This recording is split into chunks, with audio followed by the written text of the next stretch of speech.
សុស្ដីទៅដល់ម៉ាម៉ាក់ទាំងអស់គ្នាម៉ាម៉ាក់ទាំងអស់គ្នាតែងតែមានការព្រួយបារម្ភយ៉ាងខ្លាំងនៅពេលដែលលាងសម្អាតជាមួយនឹងសម្ភារៈឬក៏កំប៉ុងដោះគោបេប៊ីដែលអត់បានស្អាតល្អហើយគ្មានអនាម័យវានឹងអាចប៉ះពាល់ទៅដល់សុខភាពរបស់បេប៊ីសម្រាប់ម៉ាម៉ាក់ទាំងអស់គ្នាដែលស្ថិតក្នុងស្ថានភាពបែបនេះអាចមកមើលនៅក្នុងវីដេអូនេះបានគឺបងអូនចង់មកណែនាំជាមួយនឹងម៉ាស៊ីនសម្ងួត UV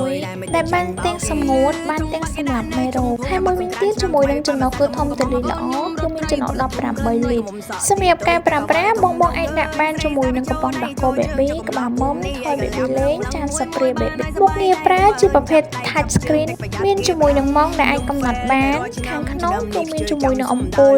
ភ្លើងកាំរស្មី UV ពណ៌ស្វាយដែលអាចសម្លាប់មេរោគរហូតដល់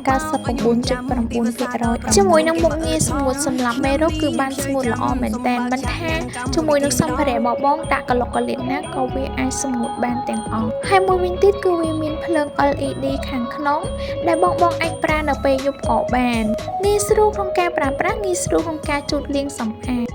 បងដែលមានចំណាប់អារម្មណ៍អាចតាក់ទងបាននៅក្នុង page ណា